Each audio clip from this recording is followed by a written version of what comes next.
সমাজে তো দুটো প্রাণী, একটা ছেলে একটা মেয়ে, এইটুকু আমরা রাখতে পারছি না। এটা হচ্ছে অর্পিতাদের অ্যাপার্টমেন্টের আয়োজন। এখানের মধ্যে একটা বেলুন দিয়ে গেট মতো বানিয়েছে।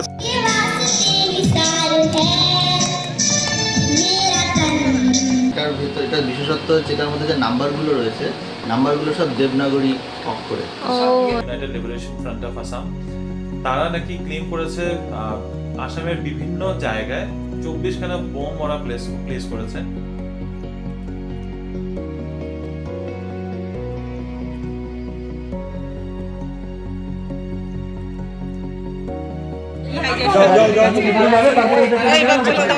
চলে এলাম অসুস্থ। বন্দে মাতরম, বন্দে মাতরম, বন্দে মাতরম, বন্দে মাতরম।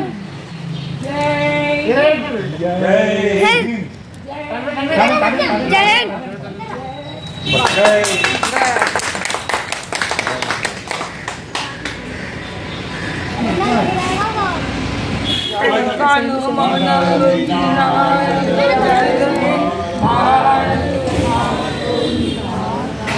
এটা 78th ইন্ডিপেন্ডেন্স ডে ইন্ডিয়ার। এখন আমরা সবাই পুরো ইন্ডিয়ান নেশন জুড়ে আমরা বলছি আমরা কতটা ইন্ডিপেন্ডেন্ট, বাট এটা তোমরা বলো, তোমরা কি এখনো ইন্ডিপেন্ডেন্ট? সব রকম ভাবে না, সব রকমভাবে না। তো এই ইন্ডিপেন্ডেন্সটাকে বাড়ানোর জন্য, নেশনটাকে ডেভেলপ করার জন্য, যাতে ইন্ডিয়াকে ডেভেলপ কান্ট্রি বলে করি, আমাদের কী করা উচিত? আমাদের ওইভাবে নিজেদেরকে রেডি করা উচিত যাতে ইন্ডিয়া শুড বি ইন্ডিপেন্ডেন্ট। 78 বছর হয়ে গেল স্বাধীনতা লাভ করেছি। সেই স্বাধীনতা ঠিক আছে, সেই সময়টা যেটা দরকার ছিল আমরা অবশ্যই পেয়েছি, কিন্তু সেটাকে রক্ষণাবেক্ষণের দায়িত্ব কিন্তু সম্পূর্ণভাবে আমাদের উপরে, সম্পূর্ণভাবে আমাদের দায়িত্ব পালন করা উচিত। হ্যাঁ, আমরা পারছি না, এটা আমাদের পারতে হবে। এখন আমরা মনে করি স্ট্রংলি আমরা প্রমিস করব যে আমরা যেন নিজেদের দেশকে বাঁচিয়ে রাখা বা আমাদের নিজেদের সমাজকে বাঁচিয়ে রাখা, এটা সম্পূর্ণভাবে আমাদের উপরে দায়িত্ব আছে। আজকে আমাদের মন ভীষণ ভারাক্রান্ত। কিছুদিন ধরে আমাদের খুব খারাপ অবস্থা গেছে। কালকে সারা রাত আমাদের সমাজে তো দুটো প্রাণী, একটা ছেলে একটা মেয়ে, এইটুকু আমরা রাখতে পারছি না। এটা আমাদের না, আমাদের উপরে দায়িত্ব। এই আজকের এই শুভ দিনে আমরা এরমভাবে কষ্টের কথাগুলো বলছি ঠিক না। যাই হোক, যতটুকু আনন্দ করতে হয় আনন্দ করব। স্বাধীনতা দিবস তো, স্বাধীনতা দিবসের অনেক অনেক শুভেচ্ছা তোমাদের সকলকে। Good morning Bangalore Bengalis family, welcome back to the channel. আজকে একটা খুব শুভ দিন। গতকালকে দিনটা আমরা একটা ভারাক্রান্ত শেষ করেছি, তবে আজকে সেটা নয়। আজকে একদম উজ্জ্বল একটা দিন। দেখো কি সুন্দর রোদ উঠেছে। এখানে আমাদের পতাকা উত্তোলন হলো আর সবাই মিলে খুব সুন্দরভাবে এখানে পার্টিসিপেট করেছে। আজকে রিমো কিন্তু ওখানে তোমাদেরকে দেখাবে যে আমাদের সিলভার কাউন্টিতে কেমন করে সেলিব্রেশন হচ্ছে। হোপফুলি তোমরা এই দিনটাতে অনেক ভালো করে সেলিব্রেট করছো, অনেক অনেক আনন্দ করছো, অনেক মজা করো, সবাইকে স্মরণ করো, আমাদের বিপ্লবীদের স্মরণ করো, আর এই দিনটা কখনো ভুলে দিও না। ভবিষ্যতে আরও ভালোভাবে আমরা স্বাধীনতা দিবস পালন করতে চলেছি।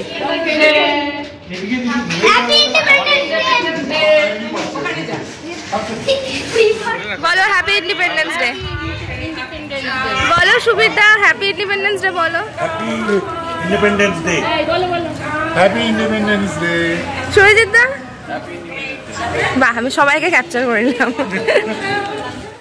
Hello baby family, good morning and welcome back to the channel. আশা করছি তোমরা সবাই খুব ভালো আছো। আজ একটা নতুন দিন শুরু করছি ব্যাঙ্গালোর থেকে।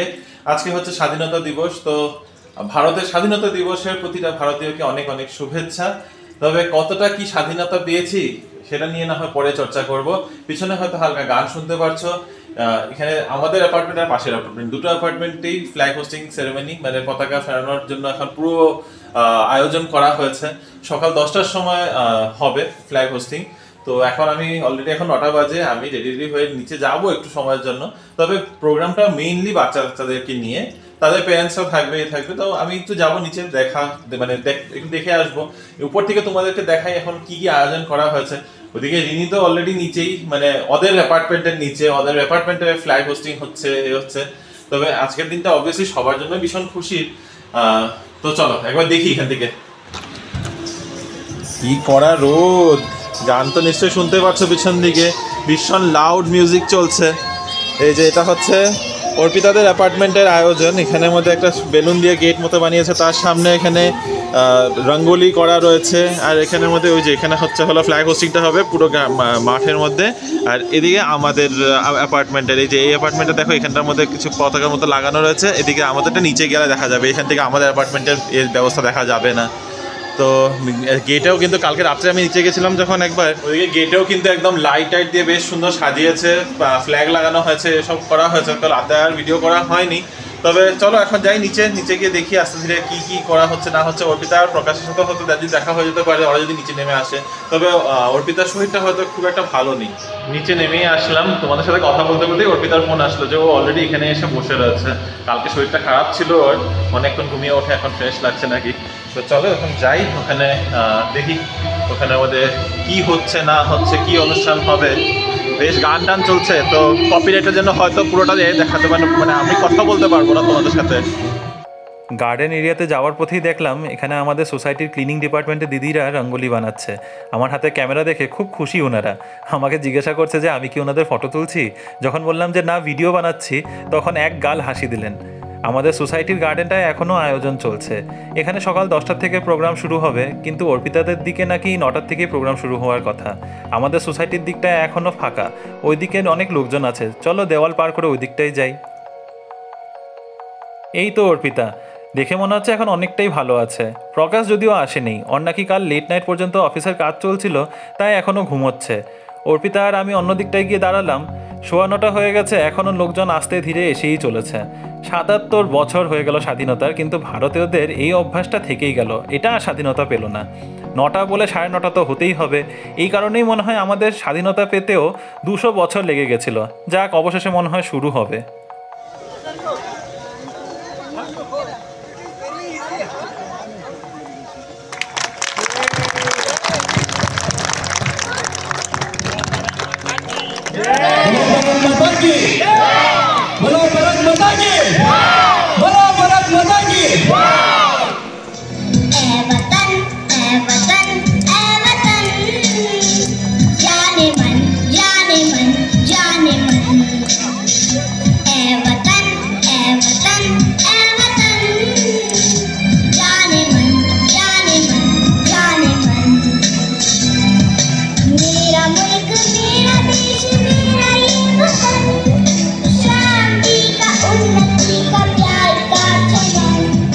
দুজন বাচ্চা মেয়ে কি দারুণ গান গাইছে। এই গানের পর আরও 2-3টে ছোটো ছোটো নাচ গানের নাকি অনুষ্ঠান আছে, সাথে আছে বাচ্চাদের জন্য কুইজ কম্পিটিশন। দুই সোসাইটিতেই সেম প্ল্যান, পাশে চায়ের ব্যবস্থাও ছিল। তাই আমরা চা খেতে খেতে গান শুনছিলাম আর নিজেদের মধ্যে দুর্গাপূজা নিয়ে আলোচনা করছিলাম। এবারে পুজোটাতে একটু আলাদা হতে চলেছে, কারণ পল্লবী আর শ্রীতনু থাকবে না, ওরা থাকবে আগরতলায়। এবার পুজোতে এখানে থাকবো শুধু অর্পিতা, প্রকাশ, আমি আর রিনি।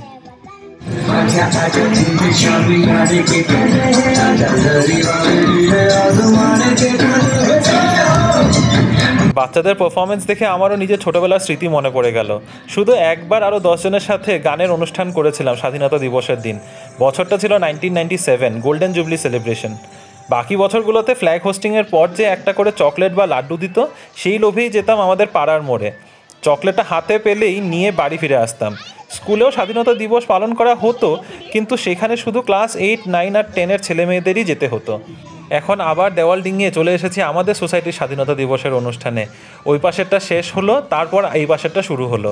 তবে সিলভার কাউন্টি থেকে সিলভার ক্রাউন মানে অর্পিতাদের সোসাইটির অ্যারেঞ্জমেন্টটা বেটার মনে হলো। এখানে বাস একটার পর একটা করতে হবে, তাই করছি টাইপের ব্যাপার। পতাকা উত্তোলন করতে গিয়ে রশিটা ফাস্ট লেগে গেল। সোসাইটির বাচ্চাদের নিয়ে যে অনুষ্ঠানগুলো করার ছিল, ওইগুলোরও কোনো সিস্টেমেটিক অর্ডার নেই। ফ্ল্যাগ হোস্টিং হতে না হতেই খাবার দেওয়া চালু করে দিল। তার উপর আমি একা একা দাঁড়িয়ে আছি, একবার একজনের মুখের দিকে তাকাচ্ছি, আরেকবার আরেকজনের। এখনও তো সেইভাবে সোসাইটির কারোর সাথে আমাদের পরিচয় হয়নি, একটু পরিচয় বাড়াতে হবে মনে হচ্ছে। তবে এখন ভেবে কাজ নেই, সমোসে পে কনসেন্ট্রেট করো। তাই আমিও লাইন ধরে আমার খাবারের প্লেট নিয়ে চললাম বাড়ি। শেষ হয়ে গেল প্রোগ্রাম, ফাইনালি চলে আসলাম বাড়িতে। অর্পিতাদের সোসাইটিতে দিয়েছে সিঙ্গারা আর জিলিপি শেষে, আর আমাদের সোসাইটিতে দিয়েছে সিঙ্গারা আর রসগোল্লা। আর রসগোল্লাটা কি ভালো গরম, একদম তুলতুলে রসগোল্লাটা। চলো, এটা ব্রেকফাস্ট হয়ে গেল আমার। ব্রেকফাস্টটা খেয়ে নিই। ঘরে দরজার সামনে এসে দাঁড়িয়ে রয়েছি, ঘরে ঢুকি আগে। ইন্ডিপেন্ডেন্স ডে শুরুটা খুব ভালো হয়েছে। দেখো ছোলার ডাল, লুচি, তার সাথে রসগোল্লা। এটা হচ্ছে আমাদের কমপ্লেক্স থেকে অ্যারেঞ্জ করা হয়েছে ব্রেকফাস্ট সবার জন্য। অন্য সময় ছোটোবেলায় জিলিপি পাওয়া যেত, লাড্ডু পাওয়া যেত, বাট এই ব্রেকফাস্টটা তো খুব মনের কাছের ব্রেকফাস্ট, এত ভালোবাসি আমরা খেতে। আর আমি কালকেই না পরশুদিন মাকে বলছি আমার লুচি ছোলার ডাল, লুচি ছোলার ডাল। আর এই দেখো লুচি ছোলার ডাল আবার চোখের সামনে। এখন বোধহয় যাই চাইতাম তাই পেয়ে যেতাম, বাট এরকম একটা ব্রেকফাস্ট আনএক্সপেক্টেডলি খুব ভালো ব্রেকফাস্ট হয়ে গেছে। তো এখন খেয়ে নেবো, অনেকটা বেলাও হয়ে গেছে, খিদেও পেয়ে গেছে। 15th আগস্টের সকালটা কিন্তু ভীষণ ভালোভাবে কাটলো। আমাদের ব্রেকফাস্টটা তো দারুণ ছিল। তারপরে শুনলাম রিমোদের ওখানেও সিঙ্গাড়া, রসগোল্লা, আর অর্পিতাদের ওখানে সিঙ্গাড়া আর জিলিপি ব্রেকফাস্টে ছিল। দারুণ ব্যাপার। আশা করি আমার মতো তোমরা সবাই ভীষণ আনন্দ করছে আজকের দিনটা। তো আজকে মা ফ্ল্যাগ হোস্টিং করেছে, অন্যবারে বাবা করে, কারণ বাবা এখানে সবথেকে সিনিয়র মোস্ট পার্সন, আর সবাই ভীষণ রেসপেক্টফুলি বাবাকে দিয়েই ফ্ল্যাগ হোস্টিংটা করায়। কিন্তু মা এবার করেছে কারণ বাবা টাইম মতো নিচে গিয়ে পৌঁছতে পারেনি, তো সেই কারণে মাই করেছে। আর মায়ের সাথে আমাদের ওপরতলায় দত্ত কাকু থাকে, তো একসাথে দুজনে মিলে খুব সুন্দর করে ফ্ল্যাগ হোস্টিং করেছে, যেটা দেখতেও খুব ভালো লাগলো। আমি তো ভিডিও করলাম। তোমরা কীভাবে সেলিব্রেট করলে অবশ্যই কিন্তু কমেন্ট করে জানাবে। তবে আজকের দিনে লাঞ্চটা একটু স্পেশাল হতে চলেছে, তার জন্য আমি প্রিপারেশন নিতে যাচ্ছি এখন কিচেনে। তার আগে একটু ড্রেসটা চেঞ্জ করে নিই, নাহলে এসব পরে কিচেনে গেলে জামাটা একদম নষ্ট হয়ে যাবে। মাঠ এখন পুরো ফাঁকা হয়ে গেছে, সবাই নিজের নিজের বাড়ি চলে গেছে, অনুষ্ঠান শেষ। তবে আজকে রোদ দেখে বুঝতে পারছো হয়তো প্রচণ্ড গরম পড়েছে, কিন্তু এখন ফ্যানের বাড়িতে রুমের ভিতরে ফ্যানের হাওয়াও কোনো কাজে দিচ্ছে না। তবে এখন রান্নাবান্না বসাতে হবে, আর তো এখন সারাদিনে আর কিছু করার মতো নেই। এসে রিনিকে আর মাকে ফোন করলাম, আমাদের সাথে কথা বলতে বলতে আমি এদিকে রান্নাবান্নার জন্য প্রস্তুতি নিয়ে নিচ্ছি। কোনোখানে মাটন বিরিয়ানির প্ল্যান চলছে, কোনোখানে চিকেনের প্ল্যান চলছে। আমার বাড়িতে না চিকেন আছে না মাটন আছে, আর আমার এত গরমের মধ্যে না আনতে যাওয়ার কোনো ইচ্ছা আছে। বাড়িতে রয়েছে ডিম, সাথে রয়েছে শুটকি। তো ভাবছি ওই যে একটু কুমড়োর টুকরো, এইটুকু কুমড়োর টুকরো রেখে দিয়েছিলাম সেই যে শুটকি তরকারি করবো বলে। তো ফাইনালি ভাবছি আজকে সময় আছে, আজকে করে ফেলি। আজকে অফিসের কাজটা কিচ্ছু নেই, একদম ফাঁকা রয়েছি। তো আজকে এখন করবো শুটকির তরকারি, আর সাথে অন্যটা কিছুটা করে চালিয়ে ফেলবো। রাতেরবেলাটা দেখি, রাতেরবেলা তরকারি করে রাখলে মনে হয় রাতেরবেলাও হয়ে যাবে। বেশি ভাবছি না এখন এটা নিয়ে, তবে কিছু না কিছু তো হয়েই যাবে ব্যবস্থা। রাতেরবেলা খাওয়ার নিয়ে এত চিন্তাও করবো না এখন।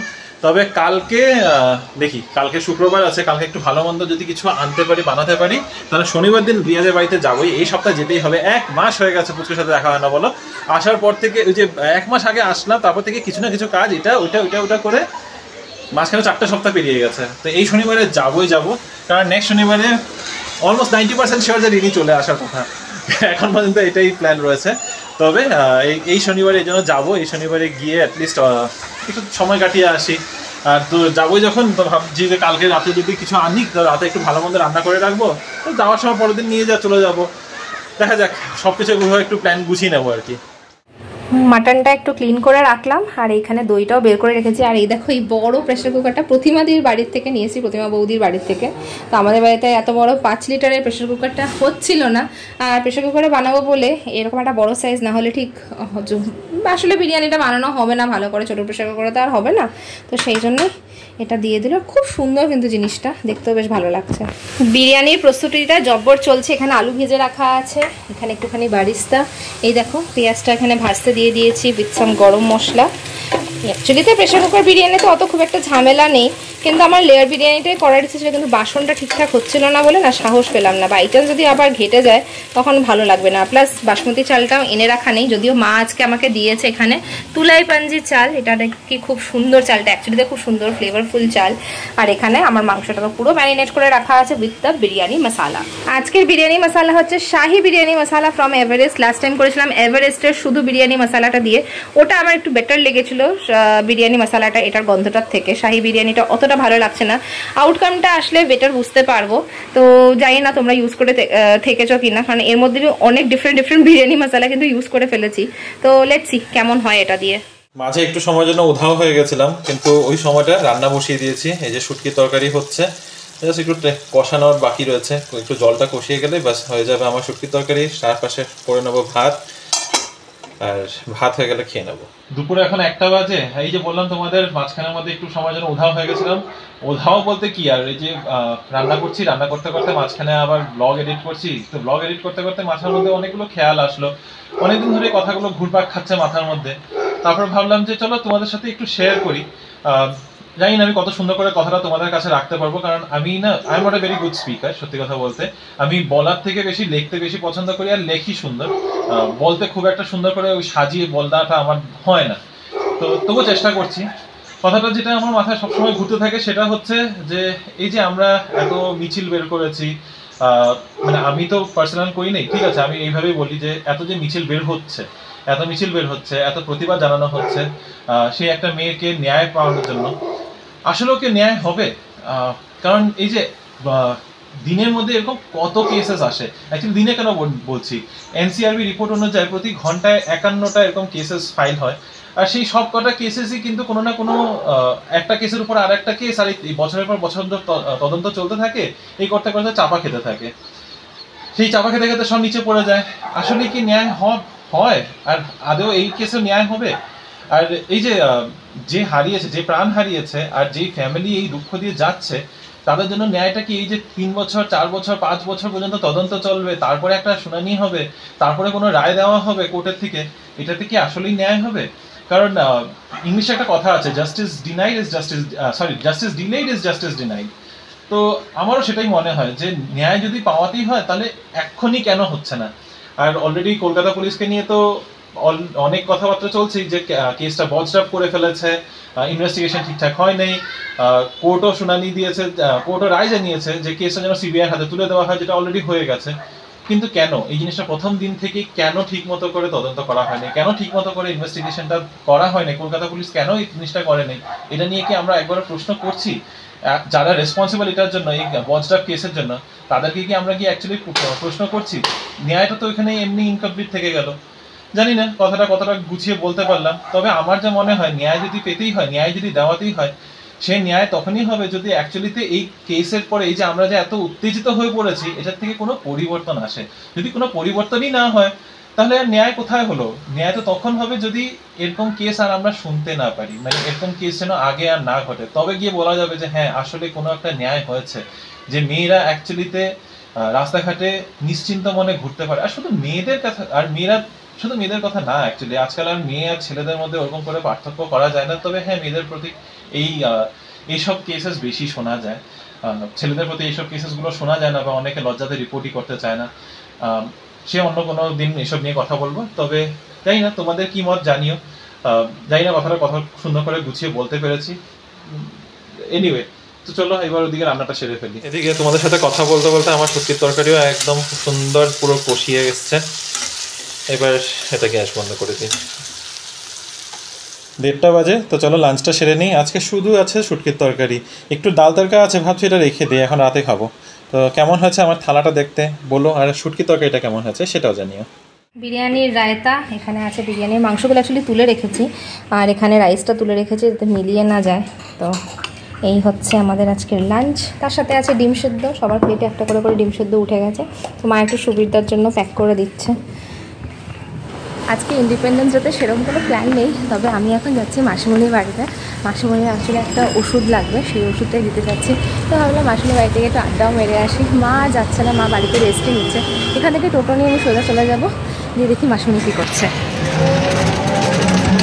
রাস্তাটা একেবারেই খালি, দেখো কোনো লোকজনই নেই, ইভেন আমার টোটোটাও পুরো খালি, এরকম জেনারেলি থাকে না। মাসিমণির বাড়িতে এতদিন এসেছি, কোনোদিনও এই মাসিমণির বাড়ির বাগানটা তোমাদেরকে দেখায়নি। এই বড় গাছটা কিসের বলতে পারবো না, কাঁঠাল গাছটা হতে পারে, জিজ্ঞাসা করবো ওই মাসিমণিকে। তবে এটা তো খুব সুন্দর একটা টগর গাছ, এই গাছে প্রচুর ফুল হয়, আর গাছটা পুরো ফুলে ছেয়ে থাকে। একটু ওপর থেকে দেখাই তোমাদের, পুরো ফুলে ছেয়ে আছে। এটা মনে হয় দিয়ান এঁকেছে, কি সুন্দর। I love India, I respect India. একটা স্পিচ দাও। এই স্বাধীনতা দিবসের পূর্ণ লগ্নে আমরা পতাকার তলে সমবেত হয়েছি। সবাই আমাদের স্বাধীনতা সংগ্রামীদের আত্মবলিদানকে স্মরণ করার জন্য। সেই সমস্ত মহান মানুষেরা যদি নিজেদের জীবনের সমস্ত কিছু আমাদের জন্য ত্যাগ না করতেন, তাহলে আজকে আমরা আমাদের এই সুন্দর দেশটিকে নিজেদের মতন করে পেতাম না। তারা নিজেদের বর্তমানকে আমাদের জন্য আহুতি দিয়েছিল, সেই জন্য আমরা তাদের স্মৃতির প্রতি কৃতজ্ঞতা নিবেদন করি এবং আমাদের বর্তমান সময় এবং আমাদের ভবিষ্যৎ প্রজন্মকে এইটুকু শেখানোর চেষ্টা করি যে সেই সব মহান মানুষদের আত্মত্যাগ যেন ব্যর্থ না হয়। তারা যে স্বপ্ন নিয়ে এই স্বাধীনতার জন্য নিজেদের সবটুকু দিয়েছিলেন, তাদের সেই স্বপ্নকে যেন আমরা সবাই মিলে সার্থক করতে পারি। এই ৭৮তম স্বাধীনতা দিবসের এই সময় সেই সমস্ত স্বাধীনতা সংগ্রামীদের উদ্দেশ্যে নিবেদিত হোক আমাদের সমস্ত প্রণাম, শ্রদ্ধা এবং ভালোবাসা। জয় হিন্দ। জয় হিন্দ। Very good. চলো এবার আমরা পতাকাটাকে আস্তে আস্তে নামাতে হবে, তার জন্য একটু কসরত করতে হবে। নাও, এই জায়গাটা কিন্তু হেভি বেছেছো তুমি। হ্যাঁ, সুন্দর। দুপুরবেলায় যখন ইঞ্জিনিয়ার এসেছিল তখন আমরা আস্তে আস্তে তখন আমরা পতাকাটাকে লাগিয়েছিলাম। এখন দাঁড়া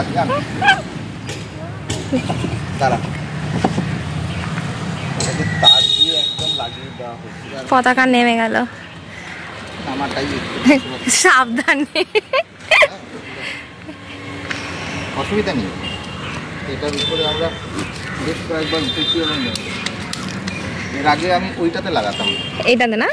হ্যাঁ, এরকম উপর থেকে নিচে এরকম আরো উঁচুতে। ওর পক্ষে স্টিকটা বড় হয়ে গেছে। এবার এটাকে এরকম করে ধরে দাঁড়া। এটাকে এরকম করে ধরে দাঁড়া। আকাশটা আজকে সত্যি কি সুন্দর লাগছে স্বাধীনতা দিবসের দিনে এরকম একটা ওয়েদার। জেনারেলি কিন্তু খুব বৃষ্টি পেতাম আমরা ছোটোবেলা থেকে, আর এই ছাদে তো আমার প্রথমবার ওঠা, 3তলার ছাদটা। এর আগে কখনো উঠিনি, 2তলার ছাদটাতেই ওঠা হতো। এখন আসলে ছাদ ঢালাই হয়ে গিয়েছে, তো বেশ ভালোই লাগছে। অনেক উঁচু থেকে অনেক সুন্দর ভিউ দেখতে পাওয়া যাচ্ছে, আর কত গাড়ি ঘোড়াও যাচ্ছে এই রাস্তাটা দিয়ে। মাঠের মধ্যে স্বতন্ত্রতা দিবসের সাজগোজটা রয়েছে, কিন্তু পতাকা নামিয়ে নেওয়া হয়েছে। নিচে অনেক মানুষের আড্ডা জমেছে এখানে। আর আজকে অনেক দিন বাদে আকাশে চাঁদ দেখা যাচ্ছে। বিকেল 7টা বাজে, ভালো গরম আছে কিন্তু আজকে। বুঝতেই পারছো আকাশ একদম পরিষ্কার, কোনো মেঘের কিছু ছোঁয়া নেই, কিচ্ছু নেই। বৃষ্টিও মনে হচ্ছে না 1-2 দিনের মধ্যে পড়ার কোনো চান্সেস আছে।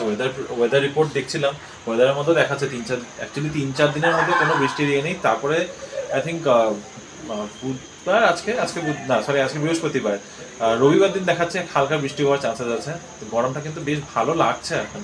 তবে ভেবেছিলাম তোমাদেরকে একদম বিল্ডিং এর সামনে নিয়ে গিয়ে দেখাবো ওখানে কিভাবে সাজিয়েছে না সাজিয়েছে। তবে এখন যাচ্ছি না, রাতেরবেলা হাঁটতে যাবো, তখন দেখাবো তোমাদের। এটা কি এসছে? কি এসছে বল, কি নাম? তুই খাবি বললি, তারপরে ভুলে গেলি। বল কি রে? আমি সাইড দিয়ে একটু দিয়ে টেস্ট করি। টেস্ট করো। আর আমারটা কেউ টেস্ট করতে, যার খেতে ইচ্ছে করছে, কারো খেতে ইচ্ছে করছে না, প্যাটিস কেউ খাবে কত জিনিস কি খাবে, এত ভালো জিনিস হচ্ছে না, ওরকম কোনো কথা নেই। প্যাটিসটা ভালোই লাগে খেতে। ভালোই। সেদিন আমি কোথায় গেলাম রে, তোদের বাড়িতে গেলাম না, কোথায় গেলাম? এত ভালোটা কি মিমি এনেছিল, বেল এনেছিল, কি ভালো প্যাটিস ছিল। হ্যাঁ, মিমি কোথায় এনেছিল? ওই যে ওদের অফিসের পাশে নাকি ওখানে। এখানে এসে এবার আমি দীপ্তির খাইনি, আর্য খেয়েছি, মন জিনিস খেয়েছি না, ডালডা মুখটাতে আমাদের পিৎজা পার্টি চলছে, nonveg supreme pizza with Coca Cola. Are you happy? একজন তো কেমন পিৎজাটা? খুব ভালো। শেষ আর পাবি না কিন্তু, তুই তো নামটাও বলতে পারলি না। কালকে তো সকালে টিফিনে আমি একটা পেয়ে যাবো। চলো। ও চিয়ার্স। Cheers with pizza. কেন বের করা যাচ্ছে না? এই মুখটা খোলা আছে সাথে। হ্যাঁ না পিৎজাস। একের পর এক বাজে খবরের মধ্যে আরো একটা বাজে খবর এসে কানে পৌঁছালো এখন একটু আগে। মা ফোন করেছিল, তো প্রথমে তো মার ফোনটা মিস করে গেছিলাম, তারপর কল ব্যাক করলাম, তখন জানতে পারলাম যে আসামের নিউজে দেখাচ্ছে আলফা, মানে ওখানে আলফার যে একটা অ্যাক্টিভিস্ট আর কি বলছি, টেররিস্ট গ্রুপ আছে, আলফা হলো United liberation front of Assam. তারা নাকি ক্লেম করেছে আসামের বিভিন্ন জায়গায় 24খানা বোম ওরা প্লেস করেছে। সেটা নিয়ে এখন পুরো রাজ্য জুড়ে একদম আফরাতাফরি মানে ছড়িয়ে পড়েছে, একদম পুরো রাজ্য জুড়ে এখন সার্চ চলছে। তিনসুকিয়া, ডিব্রুগড়, ওরা আবার লিস্ট দিয়ে দিয়েছে কোথায় কোথায় কোন কোন জায়গাতে বোম রেখেছে নাকি। আমি এখন নিউজটা পড়লাম, নিউজটা পড়ে তারপরে আমি তোমাদের কাছে এই নিউজটা শেয়ার করছি। তিনসুকিয়া, ডিব্রুগড়, শিবসাগর, নগাঁও, গুয়াহাটিতেই 8টা না 9টা জায়গার নাম দেওয়া আছে। পানবাজার, দিসপুর লাস্ট গেট, তারপর 6 মাইল নাকি ছিল ওটার মধ্যে, আশ্রম রোড, তার বাদে ডিস্ট্রিক্টের মধ্যে শিলচরের সাইডেও মনে হয় যা আমি দেখলাম, শিলচরের ওখানেও একটা বোমের কথা লেখা আছে, তবে সব নামগুলো তো আমার মনে নেই। লক্ষিমপুরও একটা বোমের কথা বলা হয়েছে। তো আসামে এই জিনিসটা একটা সময় ছিল, মিথ্যাটা বলবো না, 90s-এ একটা সময়, 90s পর্যন্ত, ইনফ্যাক্ট আর্লি 2000 পর্যন্ত রিপাবলিক ডে, ইন্ডিপেন্ডেন্স ডে, এইসব সময় না আমাদেরকে রীতিমতো বাড়ির থেকে বের হতে মানা করতো, কারণ কোনো না কোনোখানে একটা বোম ব্লাস্টের খবর পাওয়াই যেত। আজকে এখানে তো কালকে ওখানে, আমাদের এখানে মানে রীতিমতো আসামের মধ্যে যখন এরকম এই ন্যাশনাল হলিডেজগুলো আসে, স্পেশালি রিপাবলিক ডে বা ইন্ডিপেন্ডেন্স ডে, তখন তার প্রায় 2 সপ্তাহ আগের থেকে প্রতিটা বাস চেকিং হতো, গাড়ি চেকিং হতো, রাস্তা পুরো রাস্তায় জায়গায় চেকপোস্ট চেকিং চলছে, এইসব চলতো। লেট 2000s যখন শুরু হলো, ধরো আমি যখন ক্লাস 10-12-এ পড়ি, তখন থেকে আস্তে আস্তে জিনিসগুলো কমে এসছে, আলফার অ্যাক্টিভিটিগুলো কমে এসছে। তারপরে এই এত বছর বাদে এই এখন আবার শুনতে পারলাম যে আলফারা নাকি নিজেরা ক্লেম করেছে যে ওরা 24টা জায়গায়, আসামের 24টা জায়গায় বোম প্লেস করেছে, তার মধ্যে 14খানা মনে হয় খুঁজে পেয়েছে। আর থ্যাঙ্কফুলি, এখন জানি না এটা কতটা সত্যি কথা, but thankfully due to some technical reason, some technical issue, একটা বোমও ব্লাস্ট হয়নি, একটা বোমেও কোনো মানে ব্লাস্ট হয়নি, কোনো ক্ষতি হয়নি। তবে 14খানা বোম নাকি এখন পর্যন্ত রিকভার হয়েছে, বাকি 10টা বোম এখনো কোনো হদিশ পাওয়া যায় নাই, কোথায় আছে না আছে। পুরো রাজ্য জুড়ে সার্চ চলছে, কোথায় থেকে বোমগুলো পেয়েছে সেটা আমি এখন বলতে পারবো না, কারণ আমি পুরো নিউজটা একবার ভালো করে না দেখে নিউজটা দিতে, মানে আমি এগুলো ক্লেমসগুলো দিতে চাই না। তবে যতটুকু তোমাদেরকে বললাম এটা একদম সঠিক। আমি অনেকগুলো নিউজ চ্যানেল, আসামের লোকাল নিউজ চ্যানেলস দেখলাম, সব দেখে মাঠ থেকে যতটুকু রিপোর্ট পেলাম, জানার পরে তারপরে তোমাদেরকে এখন জানাচ্ছি। তো মানে I can't even imagine. I honestly can't even imagine যে আমরা কোথায় যাচ্ছি, আমরা প্রগ্রেস, মানে are we even progressing? Are we even progressing as a humankind? Joyda এখন জয়দার ঘড়ির কালেকশন দেখাচ্ছে। এটার স্পেশালিটি কি? দেখ এটার মধ্যে কি লেখা আছে, দেখ মডেলটার নাম, দেখ কি পড়তেই পারছি না। HMT, তারপর মডেলের নাম থাকে বিজয়। আচ্ছা, যেমন এইটা হচ্ছে HMT কোহিনুরের অনেকগুলো মডেল আছে। দেখ কোহিনুরের প্রতি আমি 2টো মডেল দেখাচ্ছি। এই যে এটাতে এখনো দম দেওয়া হয়নি, এটা হোয়াইট। ওকে, এটার সঙ্গে একটা বিশেষ স্মৃতি জড়িয়ে আছে। এটা হচ্ছে আমার পিসে মশাইয়ের ঘড়ি। আমার পিসি, আমি যখন কলকাতা থেকে চাকরি পেয়ে 2009 সালে শিলিগুড়িতে ফিরে আসি, তখন আমার পিসি একদিন আমাকে ডাকে আর বলে, দেখ এটা তোর পিসে মশাইয়ের ঘড়ি, এই ঘড়িটা হচ্ছে দম দিয়ে চালাতে হয়, সেজন্য এটা কেউ নিতে চাইছে না। এবার আমি তো তখন এইসব জিনিসের আমার খুব শখ ছিল, আমি তখন একদম লাভ দিয়ে পড়লাম। আমি তখনই দোকানে নিয়ে গেলাম, দোকানদার দেখে বললো, তুমি এই ঘড়ি কোথায় পেলে? এসব ঘড়ি তো কাজ করে মজা, পড়েও মজা। এগুলো সবই দম দেওয়া? সবগুলো ম্যানুয়াল? সবই ম্যানুয়াল ওয়েন্ডিং। তারপরে সেই ঘড়ি আমি মেরামত করে আনি এবং দীর্ঘ 15 বছর এই ঘড়ি আমার কাছে রয়েছে। আমার পিসে মশাইয়ের একটাই স্মৃতি, সেটা আমার কাছে এখনো রয়ে গেছে। এবং এই ঘড়ি যে কন্ডিশনে আছে, এটা মানে ভীষণ রেয়ার, অ্যান্টিক হয়ে যাওয়ার দিকে যাচ্ছে ঘড়িটা। হয়তো আজকের থেকে 50 বছর পরে ও জুতা পরে বিছনার মধ্যে হেঁটে চলে যেত, আমি থাকতো তা আমাকে বকতো। পিসে মশাই আমাকে খুব ভালোবাসতো, এইরকম কাণ্ড। এবং সেই পিসে মশাইয়ের ঘড়ি, এবং আমি যতদিন আছি ততদিন ডাকবো। হয়তো আজকের থেকে 50 বছর পর এই ঘড়ির দাম 10 থেকে 15 বা 20 হাজার টাকা হয়ে যাবে, কারণ তখন আর এই ঘড়ি পাওয়া যাবে না। আচ্ছা, এইবার আই ডোন্ট থিংক এখনো এই ঘড়ি পাওয়া যায় ম্যানুয়াল। এইটা হচ্ছে জনতা, HMT জনতা, HMTর সবথেকে বেশি বিক্রিত মডেল। আচ্ছা, এবং এই মডেলটার অনেকগুলো ভার্সন আছে। এটা হচ্ছে ব্ল্যাক, এবং এটার ভিতর এটার বিশেষত্ব হচ্ছে এটার মধ্যে যে নাম্বারগুলো রয়েছে, নাম্বারগুলো সব দেবনাগরী অক্ষরে। এটাই তুমি আমাকে দেখাচ্ছিলে না? হ্যাঁ, এই জিনিসটা খুব কম পাওয়া যায় যে দেবনাগরী হরফে কোনো ঘড়ির নাম্বারিংটা করা আছে। আজ রান্না শেষ করতে অনেকটা লেট হয়ে গেছে, কাল থেকে তো অফিস শুরু হয়ে যাচ্ছে, ওয়ার্ক ফ্রম হোম শেষ আমার, আজকে লাস্ট। তো আজকে ডিনারে বানিয়ে নিয়েছি এখন মশালা সয়াবিন রাইস বলতে পারো, এটাই কালকে টিফিনে নিয়ে যাব, সাথে একটা অমলেট, একটু পেঁয়াজ। তো ডিনার করে নিই, আর যা রাইস বানিয়েছি এটা একটু রেখে দিয়েছি, এটা টিফিনে যাবে। আজকে ডিনার শেষ করতে একটু দেরিই হলো, 10:30 বাজে। যেই ডিনার শেষ করেছি সাথে সাথে আজকে নিচে চলে এসেছি, কারণ একটু পরে লাইট সব অফ করে দেবে। আমি জানি, তোমাদেরকে বলেছিলাম যে রাত্রেবেলা এখানে যে বিল্ডিংগুলো লাইট দিয়ে সাজিয়েছে সেটা দেখাবো, তাই ভাবলাম যে চলো ওয়াকটাও করে আসি, সাথে তোমাদেরকে দেখিয়েও দিই কী কী সাজানো, কীরকম সাজানো হয়েছে। পেছনে হয়তো দেখতে পাচ্ছ, ঘুরিয়ে দেখাই দাঁড়াও। এদিকটা হচ্ছে আমাদের বিল্ডিং, সামনের দিকটার মধ্যে অনেক লাইট, একদম উপর থেকে নিচে অব্দি লাইট দিয়ে সাজিয়েছে। আর এটা হচ্ছে অর্পিতাদের বিল্ডিং, এই সাইডটা তো একদম সেম, একই তো বিল্ডারের বিল্ডিং, পুরোটাই লাইট দিয়ে সাজানো, একই ধরনের লাইটিং। কিন্তু আমাদের দিকটা দেখা যায় না, কারণ দিকটাতে গাছপালা অনেকটা, তো গেটটা এইটুকু, আর ওদের গেটটা বড়, আর এদিকে গাছও নেই এত বড় বড়, এই জন্য ওদেরটা পুরোটা রাস্তার থেকে দেখা যায়। আর এখানে এই যে দেখো গাছের মাঝখান দিয়ে রাতের চাঁদের আলো, খুব ভালো লাগছে দেখতে। মানে ভিডিওতে এতটা ভালো করে বোঝাতে পারবো না, কিন্তু নিজের চোখে দেখতে বেশি ভালো লাগছে। 10:30 বাজে, এখনও রাস্তাঘাটে কিন্তু বেশ গাড়ি ঘোড়া রয়েছে। তো ভাবছি এখন রাস্তা পর্যন্ত কি যাব, এদিকে যাব না এদিকে যাব, না কোথাও যাব না, এখানে এইটুকু রাস্তার মধ্যে এই যেখানে দোকানগুলো রয়েছে এইটুকুই যাই। আরে বা দেখো, একটা রাউন্ড ওদিক দিয়ে মেয়ে এদিকে আসার সাথে সাথে দেখলাম স্মোকড বারবিকিউ ট্যাক্সি, একবার তোমাদের দেখিয়েছিলাম। এই স্মোকড বারবিকিউ ট্যাক্সির এটাই আমাদের একদম সোসাইটির, এই যে সোসাইটিটা এখানেই বসেছে, স্মোকড বারবিকিউ ট্যাক্সি। আর এই যে দোসারওয়ালা স্টলটা যে তোমাদের বলেছিলাম আরেকটা ব্লগে, এখানে আসবো, রিনি আসুক, ও তো সাউথ ইন্ডিয়ান খেতে খুব ভালোবাসে, এখানেই আসবো। জায়গাটার নাম হচ্ছে পাল্লেটুরি পুল্লাট্টু বা এরকম কিছু নামটা। এখানে ডিনার করছে লোকজন। চলো, এখানে দাঁড়িয়ে ভিডিও করলে লোকজনরা খেতে একটু আনকমফোর্টেবল ফিল করছে দেখছি। আমি যতক্ষণ পর্যন্ত ক্যামেরা ধরে রেখেছি মুখে দিচ্ছিল না। চলো এবার বাড়ি যাই। 25 মিনিট হাঁটা হলো, যতটুকু হাঁটতে পেরেছি হেঁটেছি, এর বেশি আর হচ্ছে না, কারণ আজকে মশা কামড় দিচ্ছে।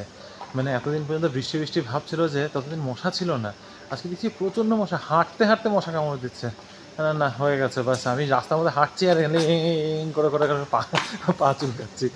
তো যাই হোক, এখন যাই বাড়ি। তবে আজকের ব্লগটাকে এখানেই আমি এন্ড করছি ব্যাঙ্গালোর থেকে। ভালো থেকো, সুস্থ থেকো। আমাদের আজকের এই ব্লগটি যদি পছন্দ হয়ে থাকে, please do like, share, comment and subscribe to our channel Bengaluru Bengalis. Bye bye, good night. ৭৮তম স্বাধীনতা দিবসটা আজকে কিন্তু বেশ ভালোই কাটলো, যদিও খুব একটা ইভেন্টফুল ছিল না। মর্নিংয়ে এই ফ্ল্যাগ হোস্টিং সব কিছু কাটিয়ে, আর এমনই হলো দেখো পতাকা নামানোর সময়টাতে আমি জয়দাদের বাড়িতে বেশ ভালো করে দেখতে পেলাম। তো সব মিলিয়ে দিনটা তো আমার বেশ ভালোই কেটেছে। হোপফুলি তোমরাও ভীষণ ভালো করে আজকে দিনটা কাটিয়েছো, বারবার বলছি, কারণ তোমাদের থেকে এই খবরটা পেলে আমারও খুব ভালো লাগবে যে তোমরা ভালোভাবে দিনটা কাটিয়েছো। চারদিকে পরিবেশটা তো খুব একটা ভালো নেই, কারো মন ভালো নেই। এর মধ্যে যদি একটু আমরা খুশি মুহূর্ত নিজেদের জন্য ছুটি করে নিতে পারি, সেটা তো আমাদের সবার জন্য খুবই ভালো। আর এখনকার জন্য এই ব্লগটাকে এখানেই শেষ করলাম। হোপফুলি আজকে আর ভিডিওটা তোমাদের ভালো লেগেছে। যদি কিছু ভালো লেগে থাকে, please do like, share, comment and subscribe to our channel Bengaluru Bengalese. ভালো থেকো, সুস্থ থেকো। পরে একটা নতুন ইন্টারেস্টিং ব্লগে আবার তোমাদের সাথে দেখা হবে। এখনকার মতো বাই, গুড নাইট।